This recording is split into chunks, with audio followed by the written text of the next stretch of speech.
I sent David a text, and I said, he was in Trinidad, and I said, David, I was in Port of Spain, but it was probably before your dad was born. It was in 1952. And he said, yeah, my dad was born in 54. That was a long time ago. Seemed like yesterday in a way, though. This is going to be an absolutely incredible weekend for some of you. Now, you decide if it's going to be you. Everybody here, off and on, say to themselves, I'm going to change this. I am going to change this. Every now and then you take a look at your income and you say, you know, I just got to earn more money. Or if you have a business, you want your business to grow. Well, do you know, it all starts right in here. It's just a decision. Now, you could be blaming conditions or circumstance, but it's never the conditions or circumstance. It's what's going on in here. If you think it's the conditions and circumstance, then you're letting something outside make the decision for you. You'll find two people in the same situation. One wins, one loses. It's all in our own mind. Now, the paradigm is an interesting tool. It controls our life, literally controls our life. And we really didn't make it. Somebody else built it. So when you look at this here, the Paradigm Shift program, this is a resourceful environment. There's people here that can help you. They can help you a lot.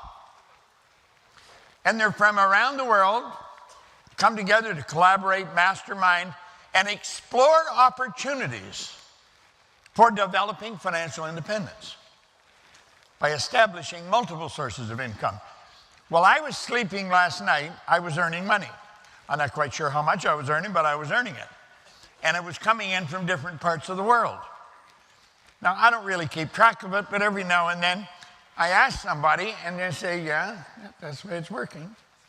Like right now, we have people in, thousands of people in over 100 countries that are in this seminar through that camera over there. Let's go. Give them a hand.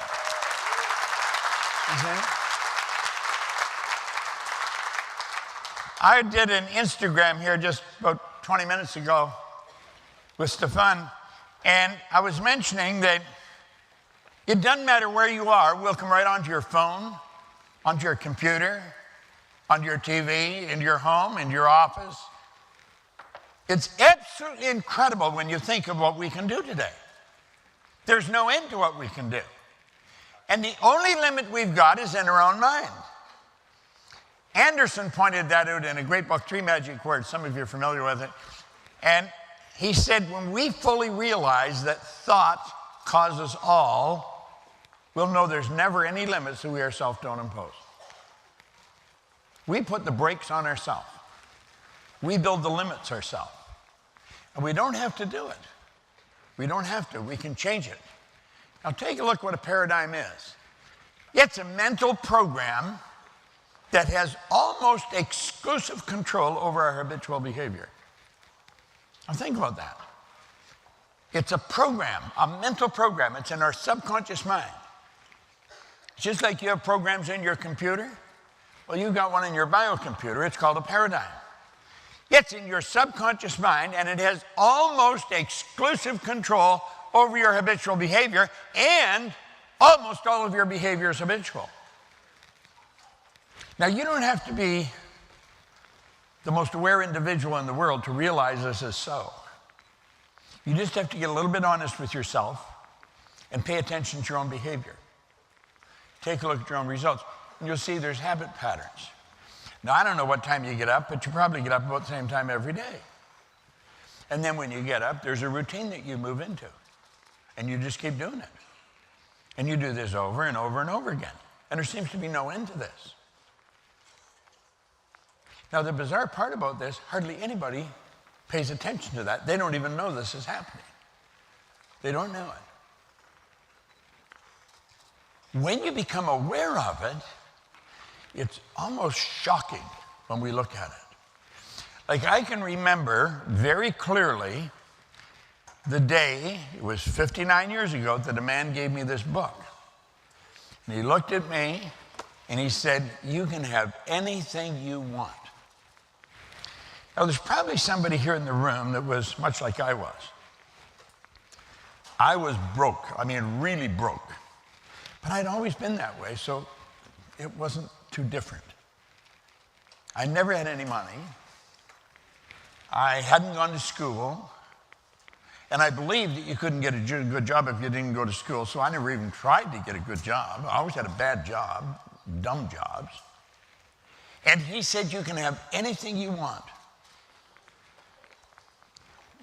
I couldn't believe that. But this guy spoke with such conviction that it registered in my mind that he believed it. That he said, "If you do exactly what I tell you." And I don't know why. I was 26. I had never done what I was told. I'd spent a number of years in the Canadian Navy. I got into a lot of trouble because I wouldn't do what I was told. I lost all kinds of jobs because I wouldn't do what I was told. He said, "If you'll do exactly what I tell you." Now, for some strange reason, I did. I decided I would. And my income went from $4,000 a year to $14,500 a month in less than a year. The change was so shocking.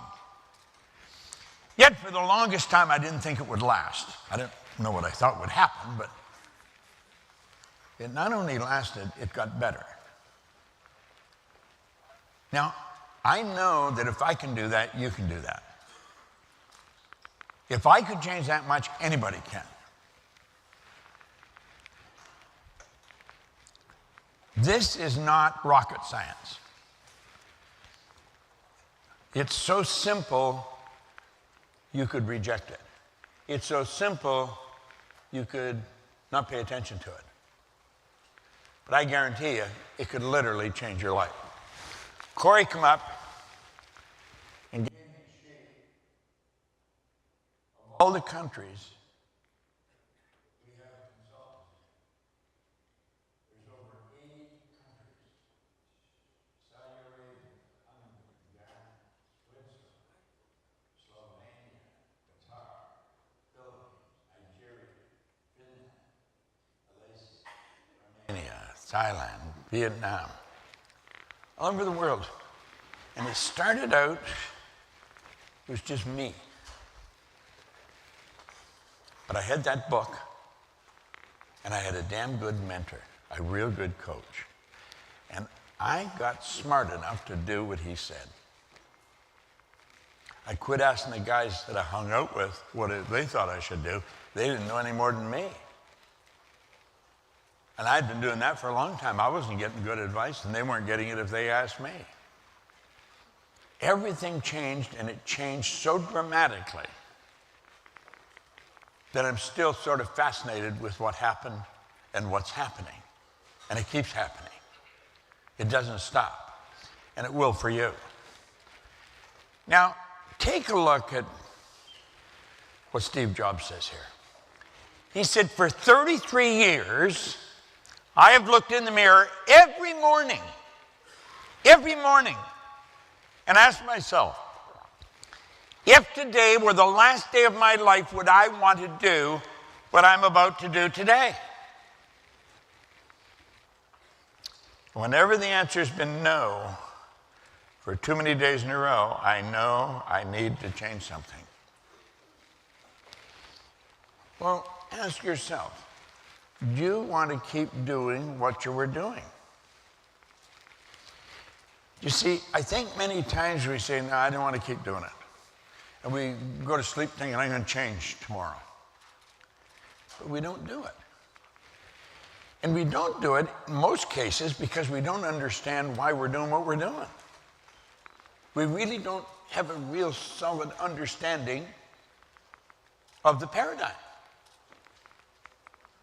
And if we don't have an understanding of the paradigm, we're going to have difficulty changing it. What we want to do here this weekend is help you really understand this. Now,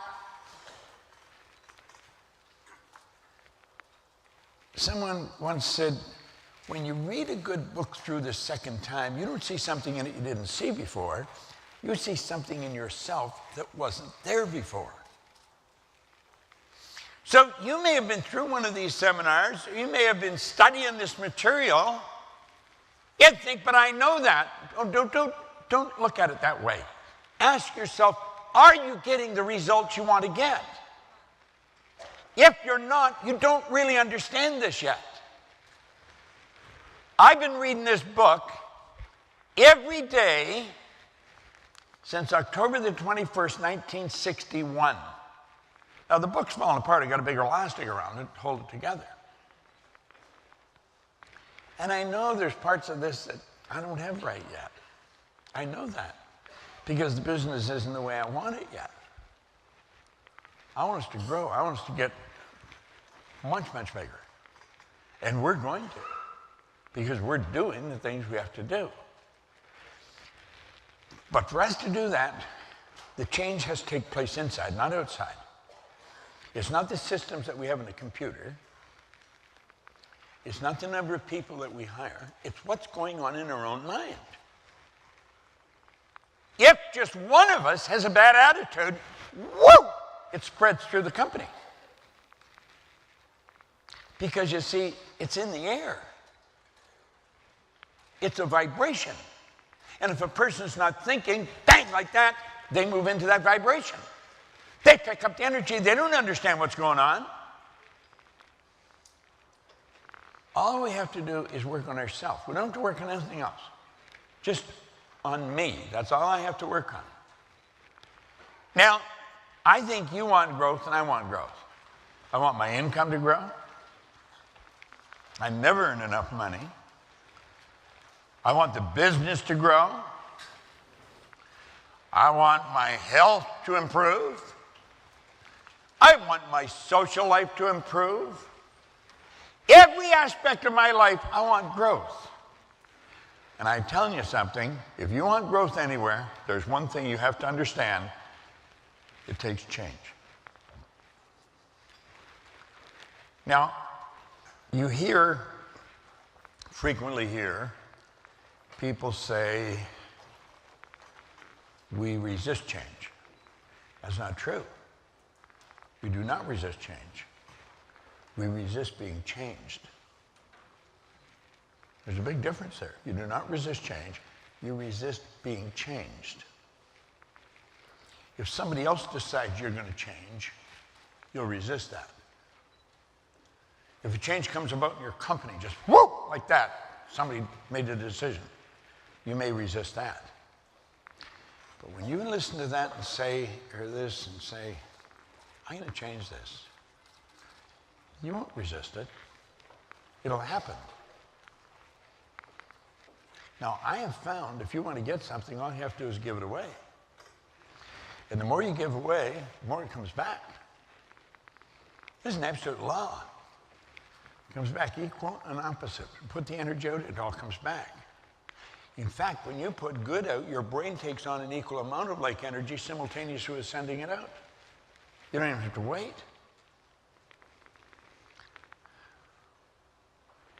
Now let this really sink into your consciousness. You can create your own economy.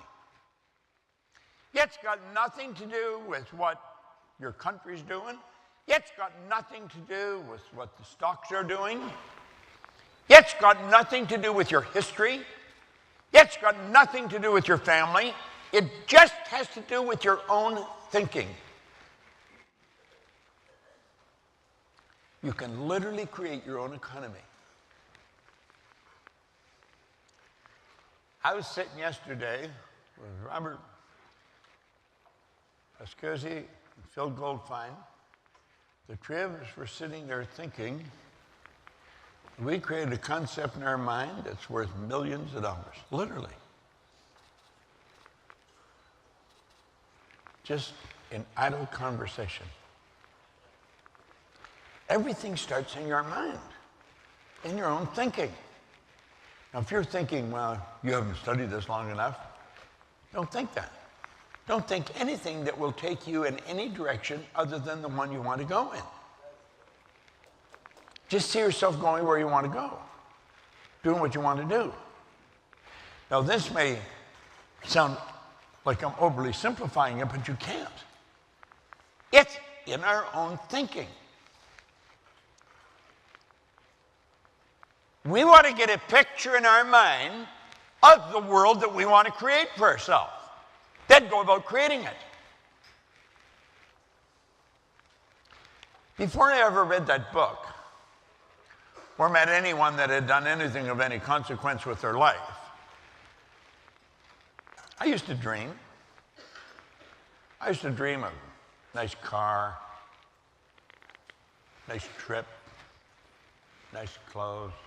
I'd dream it, but it was so short-lived. And as soon as they come on, I'd reject them because I couldn't do that. I can't do that. I was into, I can't do this. I can't have this. I can't be that. I didn't even understand just how wrong I was. And it took some real serious work to change that. I'm studying a small piece of literature now. It's double-spaced. It's only 3.5 pages. Affirmative power. I've been reading it, studying it, seriously studying it, every day for about 6 weeks.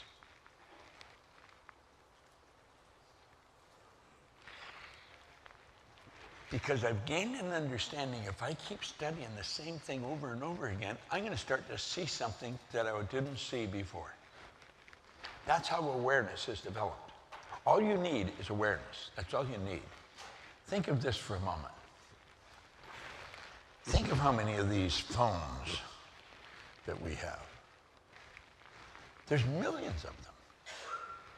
Literally millions of them. Do you know, there's more power in this thing than was in the computer that first took the first rocket to the moon. There's more power in this. Yeah, wow. And I carry it around in my pocket for my own personal use. But you're doing the same thing. Do you know we could have always had these? Always. Now, I remember when I was a kid, we didn't have a phone in our house. Not many people did.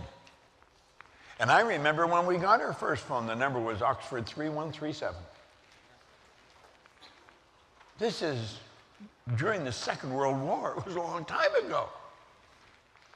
It was a party line, so when you got on it, you would hear click, and it would get fader. People were listening in on the call. You know why we did that? Because we didn't know how to do this. We didn't make anything that didn't exist. Everything already exists. Nothing's created or destroyed. All science and all theology teach that. So the way to make these phones has always been here. We all have our own frequency. If I have your frequency programmed in here, it won't matter where you are. I can hit it. You'll get it. Just before I come over here, I called Sandy Gallagher. And she answered the phone. And she was in the air. She was on a plane. But her phone rang. I said, you know, I frequently get calls in the air, Ted. Yeah. Well, we've always been able to do this, but it's only recently that we are able to do it. And it's because we weren't aware of how to do it. Stop and think of the computers. I have a computer here that just got so much information in it. And I can just stick it in a little bag, take it on the plane, and we get past 10,000 square feet or 10,000 feet in the air, I can start working. I'm going to be online. I'm connected to the whole world. Now, you know this is relatively new stuff, but it isn't really relatively new. It's that our awareness is relatively new. We've always been able to do this, always. Yet you don't need a degree from Harvard or something to do these things. You just have to do them. Quit spending time thinking of why you can't. You might have a very valid reason, throw it away. It's not doing you any good.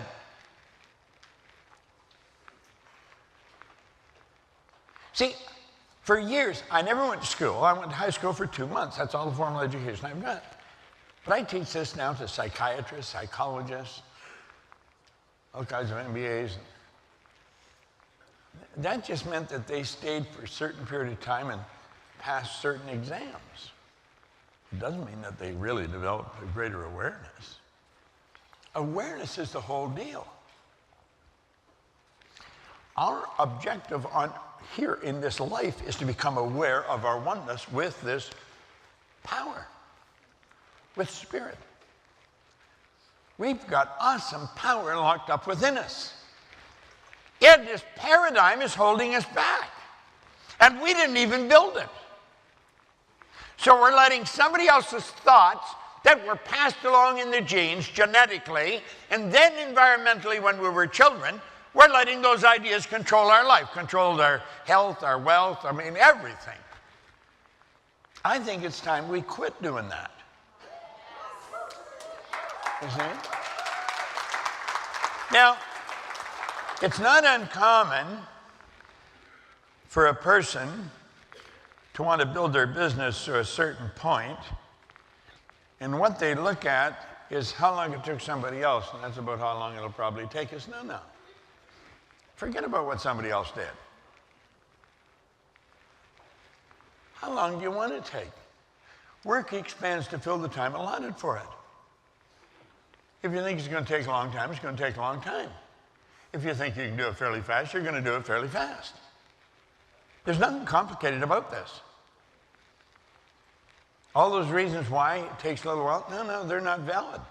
Forget about them. Now look here.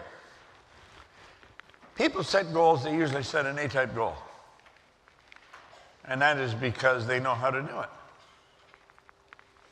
They'll have a goal to get a car. They've had new cars off and on for years. They know how to do that. That's not a goal. Or they may graduate and they do something what they think they can do. I think I can do this. If this happens, if that happens. These are piddly little things, and it's not the way to go about a goal at all. You see, whatever your heart's desire is up here waiting for you. You name it and claim it. See, the fact that you can think it, it's there. Thought is the preamble to everything. If you can think it, you can do it. Now, religious leaders, philosophers have been telling us that for a long time, but I don't think we understood it. We've got to realize that thinking is the highest function that we're capable of. And you're going to ask yourself, well, what am I actually doing? There's a power that's flowing to and through us. You can actually photograph this power leaving your body. It's energy. It's pure unadulterated spirit. And it has no direction. When it flows into our consciousness and we think, we're given it direction. Now, unfortunately, most people are in the habit of thinking the same way about the same things over and over again. What we want to do is stop. Say, I'm going to think differently about that. I'm going to think I can do it faster and then figure out how to do it. I'm going to think I can earn that much in a week and then figure out how to do it. I can earn more money in an hour now than I used to be able to earn in a year. Same guy, same mind, it's just that the awareness have changed. And as your awareness changes, your life changes. As your awareness changes, the vibration that you're in changes. Vibration is the law of the universe. The law of vibration decrees, everything moves, nothing rests. We literally live in an ocean of motion. That wall is moving right now. You say it doesn't look like it's moving to me. Get a microscope and go and look at it, and you'll see a mass of molecules dancing right before your eyes. Well, this instrument you're living in, this body, it's moving. It's moving so fast it appears to be still. But when this energy flows in, and we think that controls the vibration we're in. You think bad thoughts, you'll move into a bad vibration. Think good thoughts, you'll move into a good vibration. Now, whatever frequency you're on or whatever vibration you're in, it's going to dictate what you attract.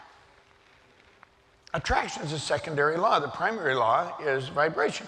Well, you can control the vibration you're in, and you just want to get in a good vibration, you're just going to attract nothing but good stuff to you. So you see yourself with what you want, you put yourself on that frequency when you do that. Everything operates on different frequencies. And what we want to realize is that whatever our heart's desire is, it's here. Where do you think everything came from? I get a little microphone stuck in the knot in my tie. It'll amplify my voice, and everybody can hear it clearer. I have a little flipper here. There's no wires on it, but I touch it, and the screen changes. Boom, boom. You see? It's like magic. When I started these seminars, I had a big chalkboard in the front of the room. And I had to have all kinds of chalk and all kinds of wet cloths and dry cloths. And I'd put an idea on the chalkboard, and then I'd have to wash it and dry it, and then do another one. Now, boom, I just touch a button, like it. Why? Someone figured out how to do this. And that's what you want to do, and that's what I want to do. We want to stretch. We want to stretch. Let's make up our mind that we're going to stretch. Now, I'm going to ask you to do something. Odds are you don't know everybody at your table. Do you know everybody at your table here? Yes, sir. How are you doing? You do? Yes, good man. He's the only one that does. Okay? How are you? Listen. I want you to talk to the people at your table about what you'd like to change, what you'd like to get out of this. Don't spend a long time, because I want each one of you to share an idea, what you would like to get out of this program. Now, we're going to be here till Sunday. And we're going to be firing a lot of really good information at you. Okay? I'm going to get Phil to bring in all his hardware on Saturday and show you what he's done. This guy is an absolutely incredible student. Oh, believe me. Wait, now listen. I met him. He was earning a couple $100,000 a year, but that's all he had. Today he earns millions of dollars. He's called me a couple of times where he knocked off $1 million in a couple of days. He's won an Oscar, an Emmy, a Tony. I mean, some of the things that have happened, it's just absolutely incredible. And he will tell you, choosing this information. So if you're here and you're new, Peggy here, I met 40 years ago. 40 years ago. I was 3. And I was 5. How the hell did we get to know each other? We were in our playpens. Now listen, she was broke and she had a bad attitude. She did. And I was speaking at a company that she was working in. And I quoted Vernon Howard, your favorite author. He said, "You cannot escape from a prison if you don't know you're in one." And that sunk into her mind. I got out. And boom. And she realized the door wasn't even locked. And some of the things she'd done blow your mind. I want you to talk to the people at the table and find out what they're doing. And then, as you listen to them, they may have a huge idea. You might be thinking, oh, hell, they're not going to be able to do that. Though some of you will think that. Mark Victor Hansen, Jack Canfield, Bernie Torman, there's a bunch of us. I started a program called the $1 Million Forum. I got a hold of Mark. I thought about it on a plane going to Asia. I phoned Mark and I said, do you want to do this? And he said, yeah. I said, we're going to teach people how to earn $1 million by setting up multiple sources of income. Well, in about the second or third seminar we were doing, he came over, he said, Proctor, you got lots of stories. Give me some stories. Jack and I are going to start a book called Chicken Soup for the Soul. I said, okay, so I give him some stories. That's what he wanted. And then he said, this was in the early 90s, he said, we're going to sell 50 million before the turn of the century. Oh, the guy is smoking something. If you sell 1 million books, you've hit it out of the park, way out of the park. He's going to sell 50 million. I thought, you know, Hanson, you just got an uncontrollable imagination. You're crazy. I was thinking that, and I'm putting on the seminar with him. In fact, I thought of the seminar. He didn't sell 50 million, they sold 74 million. And I think they've gone over 1 billion. Time magazine called it the publishing phenomena of the 90s. I learned something there. It doesn't matter how stupid your idea seems to me, I'm not going to say you can't do it. I'm not even going to think you can't do it. We have a young consultant in our company. She's not very big. And when she first came to us, she looked like a very confused young lady. And she's a consultant. And she sold her car to become a consultant. I thought I don't know. The most she had ever earned a year was $35,000. Northern Ireland. She was a nurse. Her first year, she earned over 300. Last year, she earned $1 million. She just built a new house. And what's the singer's name? What's the singer's name? Tell me, whose house? Van Morris, is it? Van Morrison. Yeah, she built a house right next door to him. Yeah. She had nothing. Nothing. But she got an idea. Last year, she earned over $1 million. So if somebody says something that it sounds a little nuts, say, God bless you. I want to listen to you more because my mind doesn't think that big yet. Is that a good idea, Dolan? It's a good idea, Bob. Dolan said it, that settles it. All right? Now listen. I remember Cynthia saying, I need to raise $200,000. How do you think I could do that? I said, I don't know. See ya. And I said, well, that's not that much. I said, find 20 guys, or 10 guys to each give you 200,000, or 220,000. Oh yeah, didn't think of that. And she said, well, you give me 20,000? And I started to kick myself, you know. The hell did I give her that idea for? Listen, that's how she started. She has earned literally millions of dollars. Millions.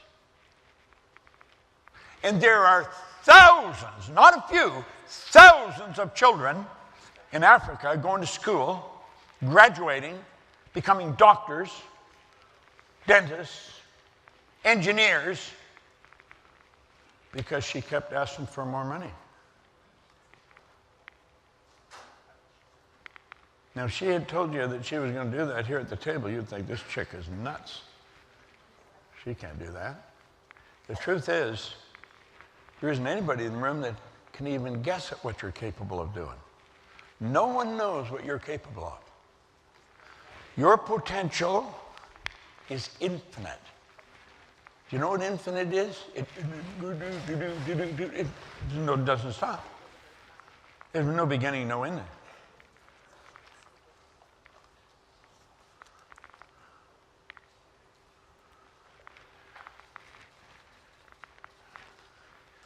Get your mind into the right space. Who are you with? You with David? Yes, sir. Well, how about Alex? He's earning $1 million a month. Sheesh. Yeah. I was working with a guy they work with. He was chauffeuring me around in a Rolls-Royce SUV. So what the hell? I didn't even know they made them. I said, well, you're in this month. He's a little over $1 million.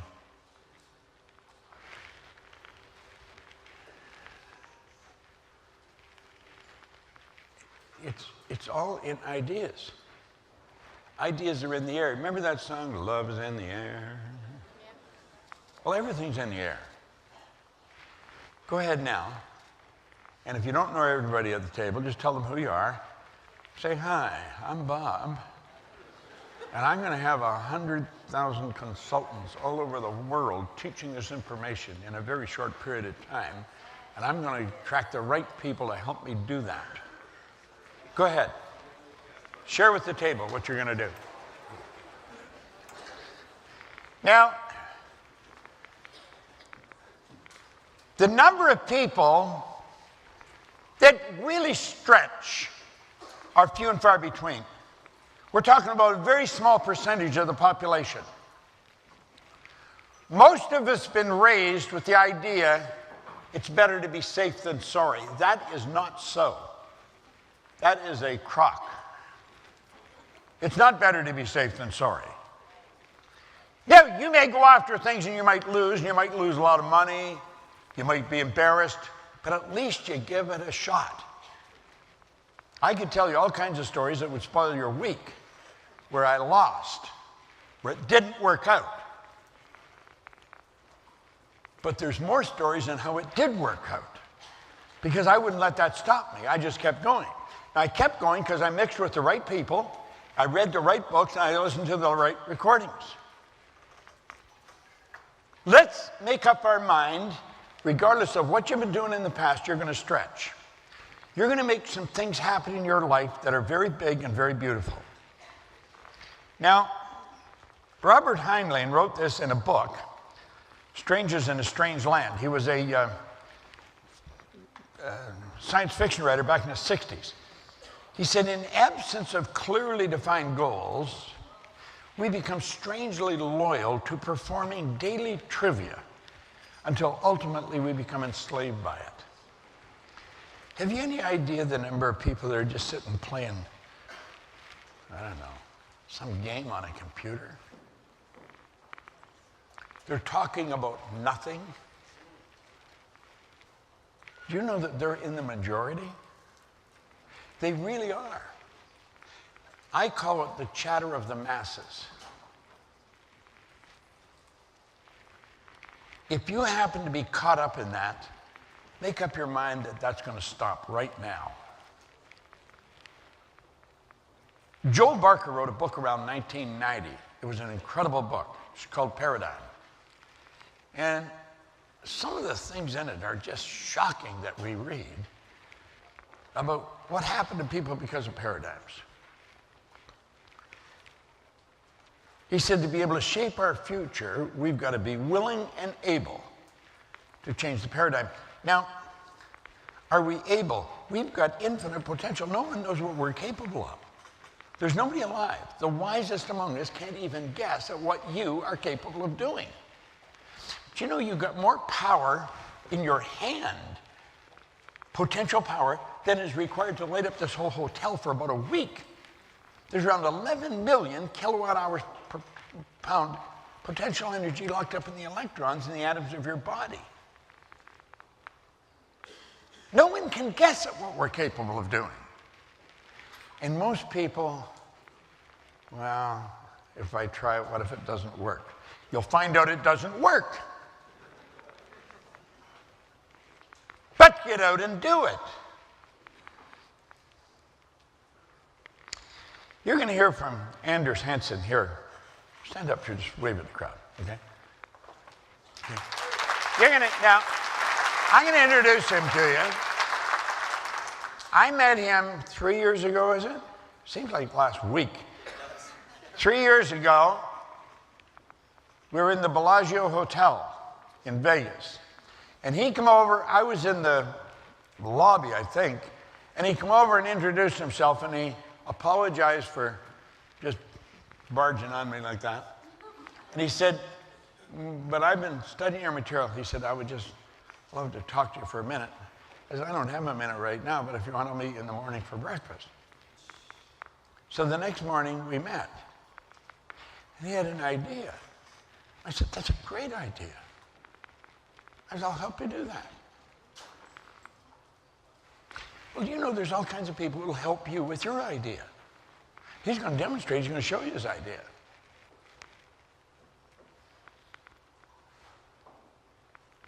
And I'll figure out when we'll do it, and I'll tell you later, if I'm not sure.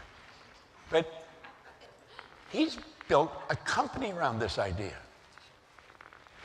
And he said a few thousand people that are improved, they live in a better life because of it.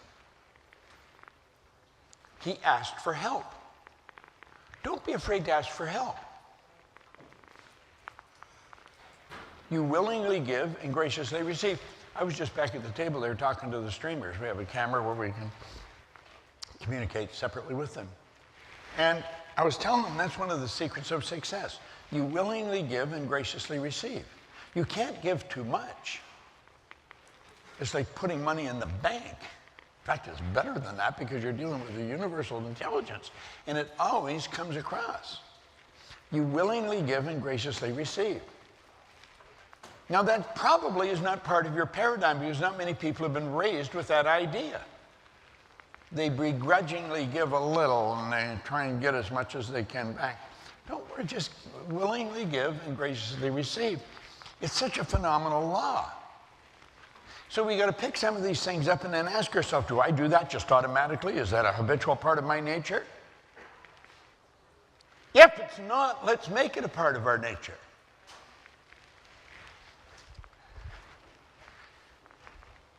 Like, I just finished telling you a few minutes ago, I've been at this for 59 years.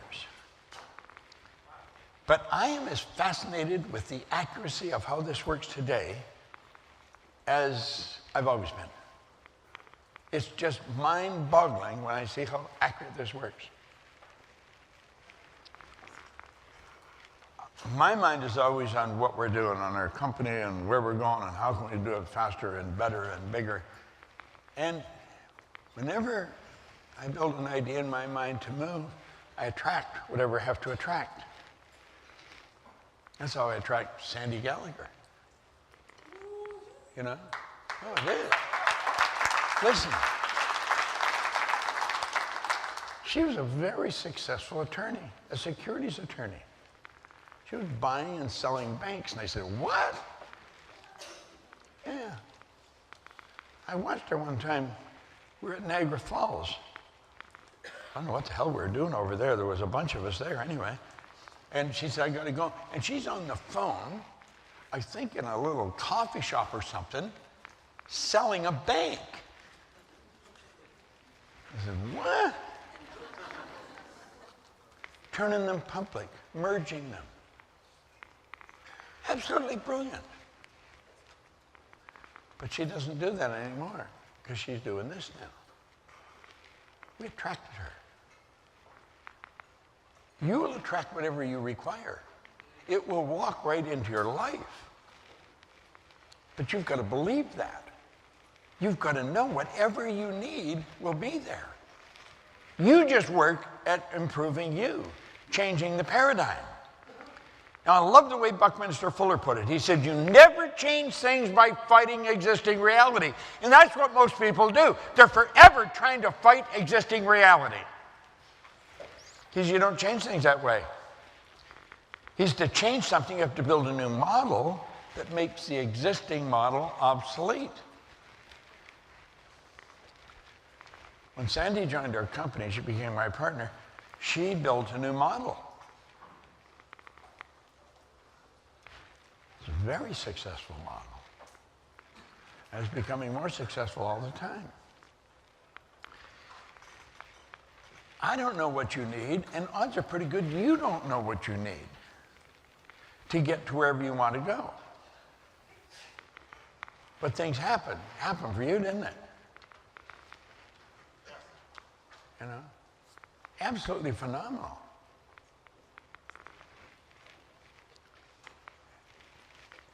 We are wired into the entire universe. Now that may be out of your thinking, but understand this. If I hit send and I took a picture and I hit send, if I'm sending it to your number, it won't matter where you are, you'll get it simultaneously with me sending it. You could be in Kuching or Kota Kinabalu, and I hit send, and bang, like that, you've got it on your phone. It'd run the other side of the world. It'd take you 25 hours to get there, in the air. But it doesn't take 25 seconds for you to get it here. Why? Because we're dealing with frequencies. Everything is here. Everything you want is here. You got to get on the frequency that you have to be on to get what you want to get. How do you get on that frequency? By seeing yourself already there. We're too physical. We're grounded. We're tied into the earth. And we've got to stop that. That's not the way to do it. We let the outside, we let the physical results control us. Understand the physical results are nothing but the manifestation of what's been going on in here in the past. We want to change that. You build a new model. I spent all day yesterday till late last night building a model. It's not complete yet. But I'm building a model. And I'm going to execute it. I'm going to execute it just as sure as it's dark tonight. And everything that's required will come. It'll come just whoop, here it comes. And it will for you. So don't fight existing reality. Build a new model that makes the existing model obsolete. This is probably one of the most beautiful and truest statements you'll ever see. It's not who you are that holds you back. It's who you think you're not. If you haven't seen that before, write it down. Burn it into your mind. It's not who you are. It's who you think you're not. So instead of saying, well, I couldn't do that. Start to see yourself as a person who could do it with ease. Money is a great yardstick because you can measure it right to the penny. You can't measure happiness. You can't measure health. You go to a doctor and they give you a clean bill of health, walk out and drop over. You know, you can't measure that. But money you can measure right to the penny. Now, I'm not suggesting you let money control you. You want to control it. But it's a good way to measure, are you moving ahead if you're in a profit-making business? You want to see how fast you can earn this, how fast you can earn that. And then have something very constructive to do with it. Because money is it's a servant. It serves us. Self-confidence is the first requisite to great understanding or undertakings. It's there's a marvelous essay that Ralph Waldo Emerson wrote on self-reliance. His essay on self-reliance. It's absolutely incredible. In that essay, he said something. He said, we'll all hit a point in our unfoldment when we'll realize that envy is ignorance and imitation is suicide. Now think of that. There will come a time in everybody's unfoldment when they'll realize that envy is ignorance. And imitation is suicide. To envy someone else is to say, I believe you got something going for you that I haven't got going for me, and I'm going to envy you. If they've done it, that's positive proof you can do it. If one person in town can get wealthy, everybody in town can get wealthy.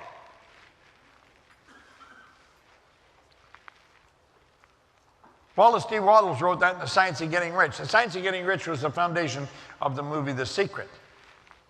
We're going to be teaching The Science of Getting Rich in Dallas in March, I believe it is.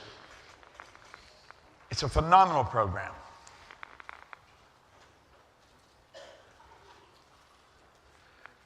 There'll come a time in everybody's unfoldment when they'll realize envy is ignorance. And imitation is suicide. You can't be like anybody else. Nobody can be like you. You are unique. There's nothing in the whole universe that's like you. You are a unique part of the whole scheme of things. There's a beautiful poem that I put in 2 different places in the Born Rich book that said, the one and only you. I want you to listen to that, but don't just hear my voice. I'm going to talk about you. I want you to think about you. It says, every single blade of grass and every flake of snow is just a wee bit different. There's no two alike, you know. From something small, like grains of sand, to each gigantic star, each one was made with this in mind, to be just what they are.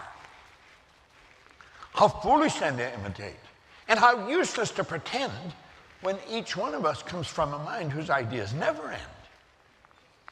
There'll only be just one of me to show what I can do. And likewise, you should be really proud that there's only one of you. You see, I think one of the big problems we have, when we're little kids, we say, Mommy, Daddy, or whatever, I want. And they may be busy, they probably are. And we're interrupting them, and they'll say, well, how the hell are you going to do that? Where do you think the money's going to come from? We're just little kids. I mean, we don't know how to solve that kind of stuff. How are you going to do that? Well, the kid doesn't know. And because they get those answers all the time, pretty soon they get the idea they can't do it. It would be nice, but they can't do it. Wouldn't it be different if we just took a moment and say, well, of course you can have it. You can have anything you want. Let's sit down and think about it. We got an imagination. It's a higher faculty. None of the other animal lives have it. We're the only creature on the planet that has the imagination. We've got some other tools, too, that nobody else has, just us. And we just start seeing yourself with it. I see some parents would think, well, God, you start teaching a kid to do that, you're really going to have a problem with them. No, you're not. There's some kids raised that way. They go on to create great things.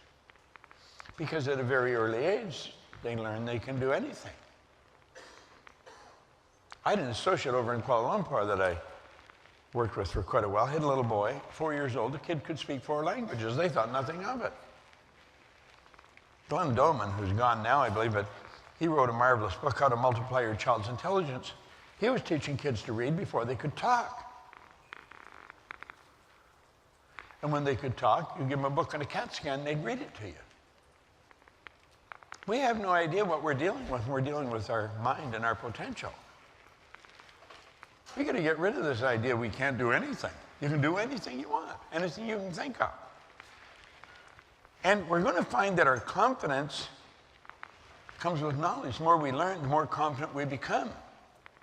Like, you'll hear people say they don't have any confidence. That's not true. They do have confidence, maybe not in a particular area. They're confident they can drive their car. They're confident they can get dressed. They're confident they can put their makeup on or shave. So to say they don't have any confidence, it's not an accurate statement. Well, how do we become confident? By gathering more information. Now, I'll tell you something else.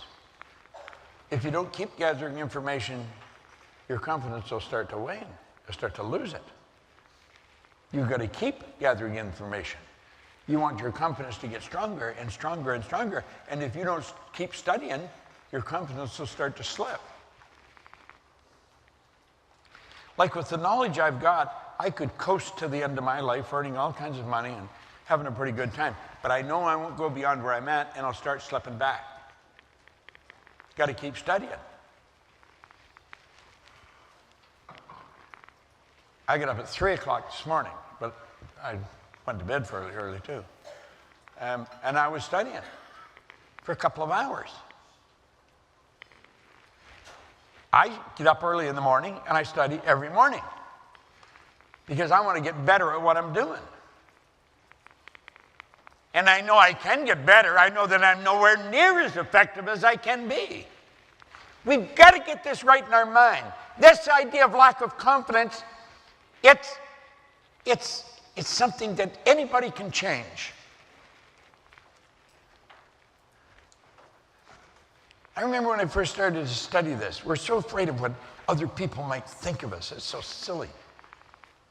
I only went to high school, as I said, for 2 months. So I had a vocabulary that you could stick in a thimble. I mean, there was not much to it.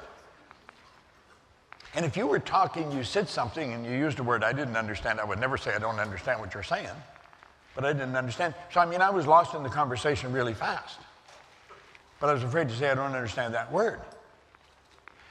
And I started to study Earl's material, and Earl talked about how important vocabulary is. In fact, he made a recording on it. And I started to study words.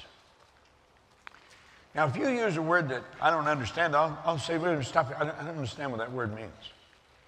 I'll ask you right there. Because I know if I don't get that cleared up, everything you say from there on, odds are pretty good I'm not going to understand it. You get lost in the conversation. Why wouldn't I tell you I didn't understand? Because I was afraid of what you thought of me. You got to quit worrying about what other people think about you. If you knew how little they did think about you, you wouldn't be so concerned what they are thinking. Terry Whitaker wrote a book. The title of it, What You Think of Me Is None of My Business. And it isn't. What other people think of you is none of your business. Quit worrying about what they think.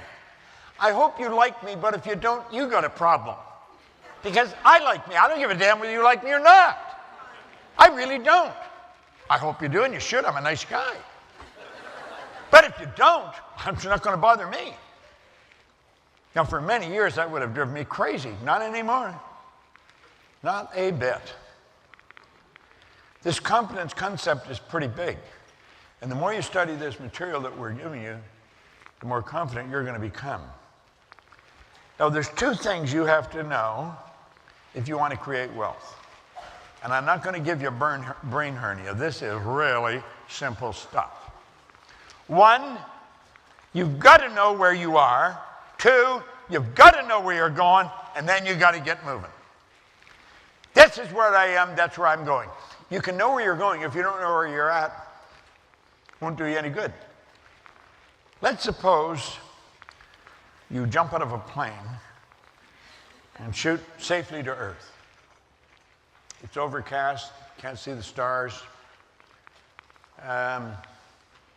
You know you're on the North American continent, that's all you know. You don't know where you are. Your objective is to get to Nacogdoches, Texas. What way are you going to start walking? You wouldn't know. You could be in Atlanta and start to head towards Philadelphia.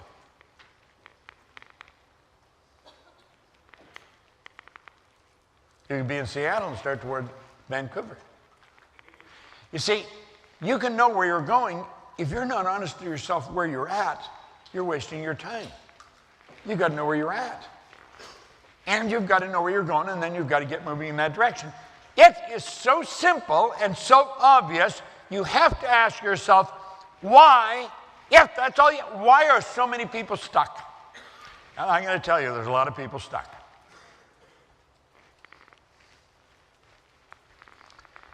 Well, for a long time I would have said, there's what's missing, don't have a goal. Got to have a goal. I've had a goal and had it on a card for many, many years, ever since I started to read Think and Grow Rich. You got to have a goal. But you know, I've changed my attitude. I think, now, I'm pretty articulate about my goal. I've got it written out and got a clear picture of it. You might not have done that But I think we could say there's something you want. You've never written it out, you've not really been very articulate about it, but there is something you want, so we could say that would constitute the goal. That's not the problem. That is not the problem. Here's the problem right here. It's where you're at. Most people really don't know.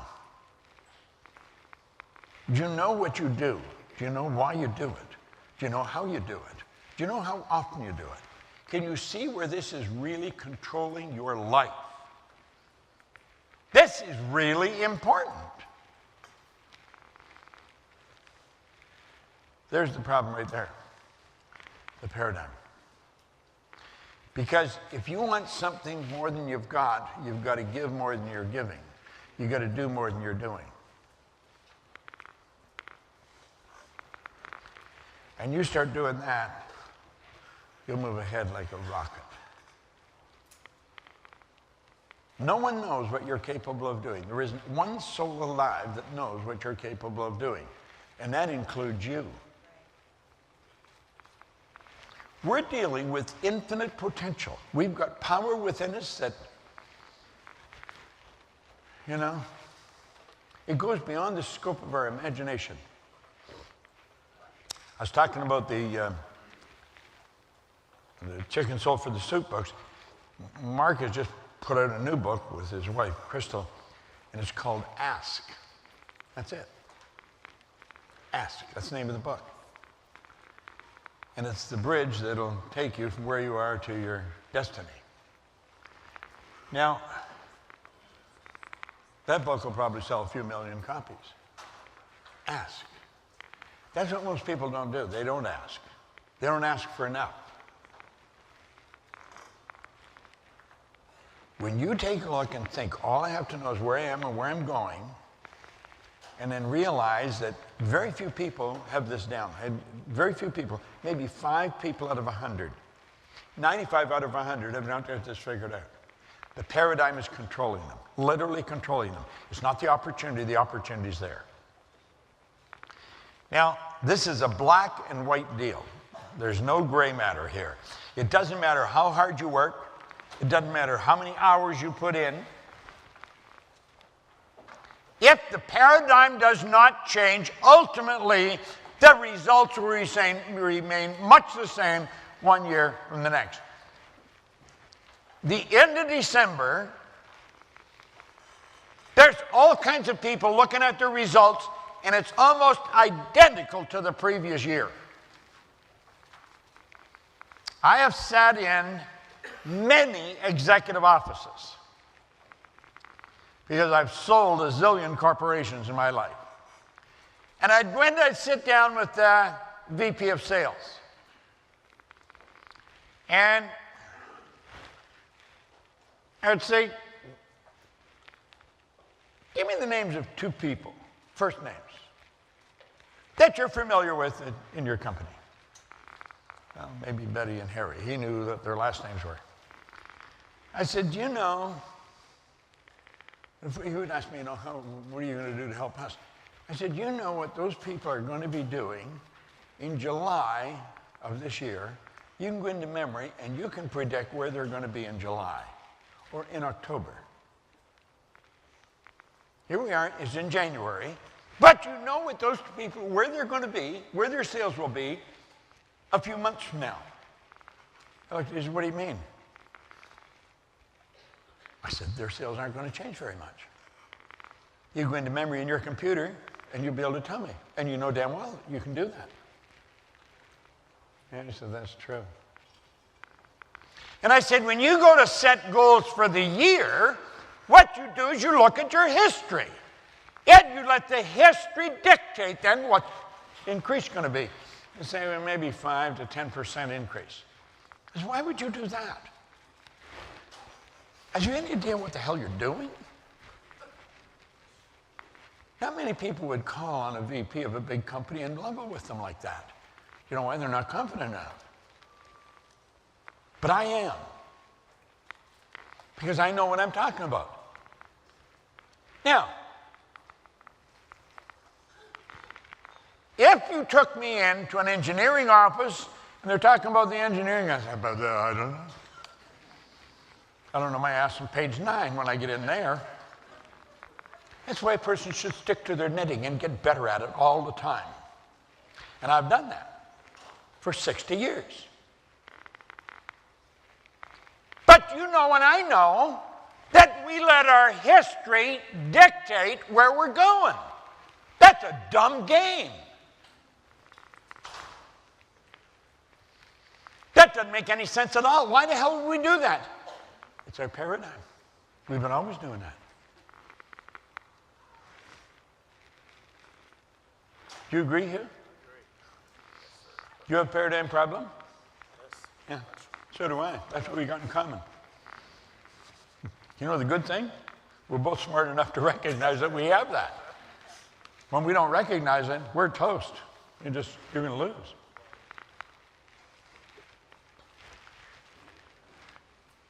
It's a black and white deal, believe me. You can say, well, there's all kinds of factors that come into play. No, there isn't. This is it. This is it. When I talked to Phil, I said, Phil, he said, can you help me? And I said, yes, I can. It'd probably blow your mind what I could help you, how I could help you. But I said, you got to do exactly what I tell you. And if you don't, I'll fire you. I won't help you. If I coach somebody one-on-one, it costs them a lot of money. And if they don't do what I tell them, I fire them. I won't help them. And I don't give them a refund. And I tell them that right at the start. We're not playing a game. I've only got so much time. I don't get any more time than you. I get all there is. Yet when it's gone, it's gone. This is my life that I'm dealing with. I have no intentions of screwing around with my time.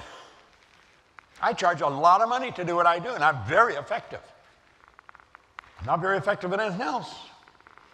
I'm not permitted to do anything around the house because I screw it up every time. And I don't mind admitting it.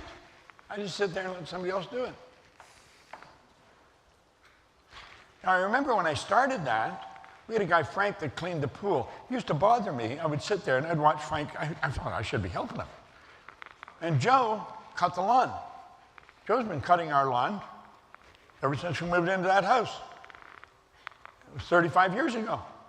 And it used to bother me because I should be helping him because I'm just sitting there reading under an umbrella. It was a hot day. He's out cutting the lawn, clean. It doesn't bother me a bit anymore. I was coaching a guy that had more money than God. And he had a place at Cap Antibes in France, in the south of France. He had another one in Gstaad. He had a beautiful place in Eaton Square in London. If I'd taken you into his place in London, you would have thought it was Prince Charles' place. This guy had lots of money. He had a yacht, 120-foot yacht, that he used to ship from the Mediterranean to the Caribbean, ship it on a ship, on Dock Express. He said, well, it's faster than sailing it, or cheaper or something like that. And I used to sit and talk to him. Paid me a lot of money. And I remember one time we were in Cap Antibes. And he had a beautiful place. It was right across the bay from Cannes. And in the morning, there was a picnic table out in the yard. And I was out there, and they brought in some fresh scones from, we're in the south of France. I mean, you get the best there. And we're sitting there eating, and some jam and some tea. And I was finished. I picked up. I was going to take the cups night inside. I said, don't do that. He took a little bell and rang it, and people come out to take it. He said, if you do that, they would be out of work. I started to think about this. And I thought, you know something, you have to learn to be served. You do. You have to learn to be served. I learned it. I love it. It's true. Hashem taught me that. You've got to learn to be served. You see, that's the way he was raised. That's the way he was raised. I wasn't raised that way. You get it or you don't get it. You go and get it or you clean up. I wasn't raised that way. I had to learn it. But I got to the point where it didn't bother me at all to watch Joe cut the lawn or Frank clean the pool. There's a couple of ladies work the house. It doesn't bother me at all. They can serve me. They'll make me something to eat and bring it for me. Because that's what they get paid to do.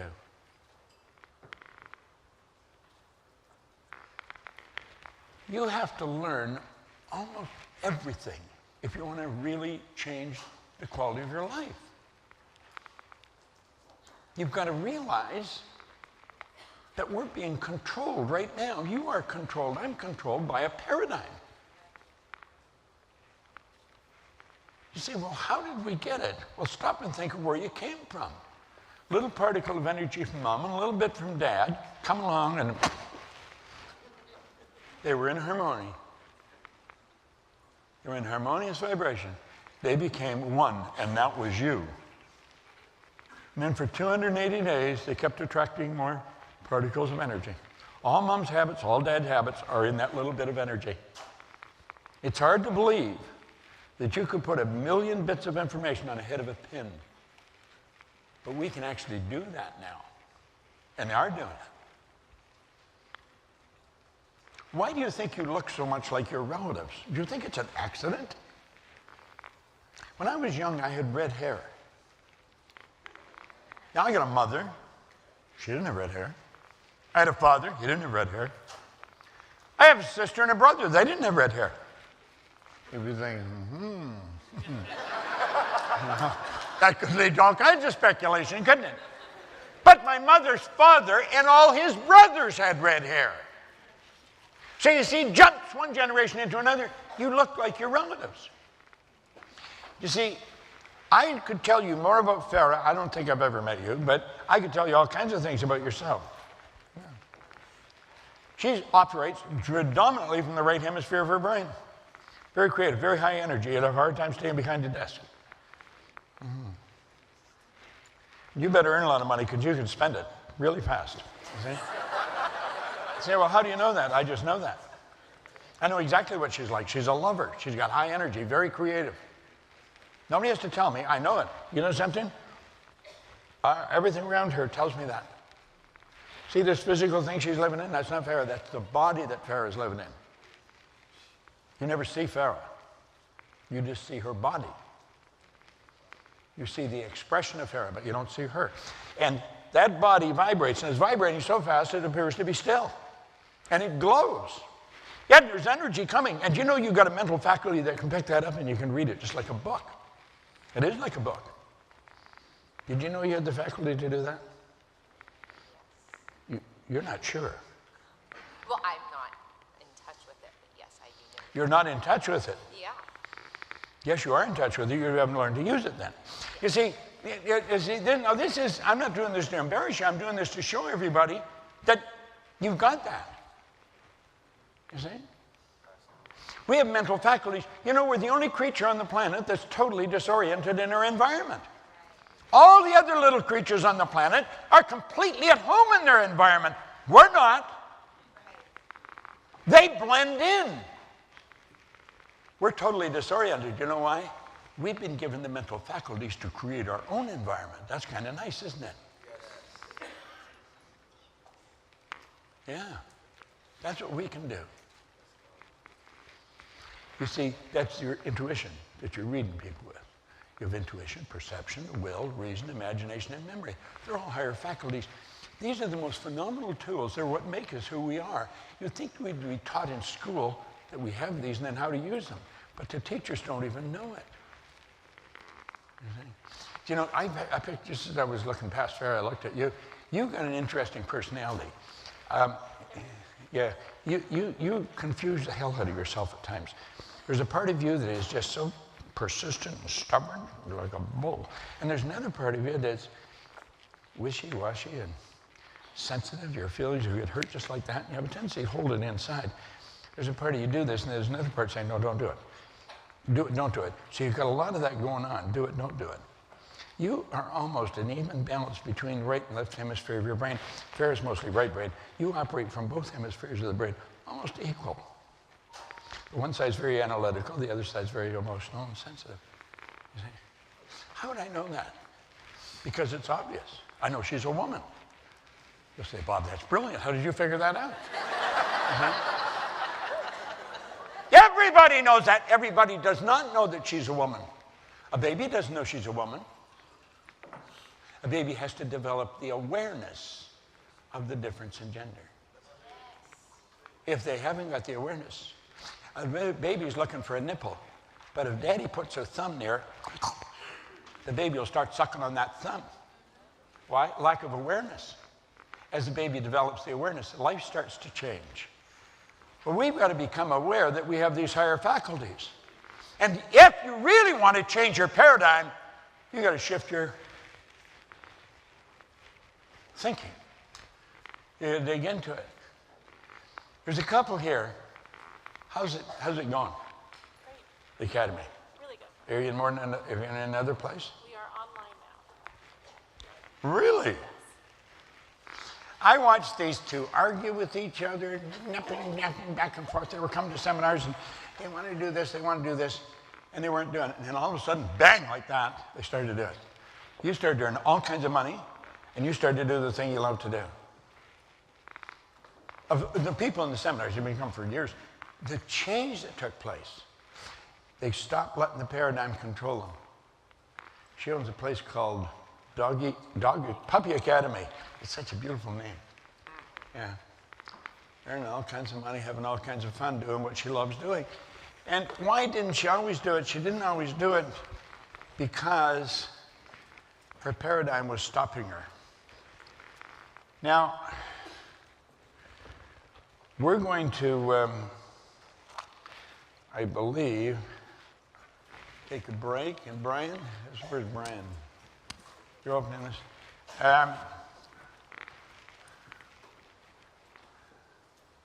You got announcements? Okay. When you're on the breaks, talk to somebody you don't know. Your paradigm will have you talking to the person you do know. Put your hand out and introduce yourself to somebody you don't know. And say, how did you happen to come here? And then they'll tell you how they came, and then you tell them, and get interchange of ideas going. By Sunday night, you could have met all kinds of people. All right? Right? Take it away. Thank you.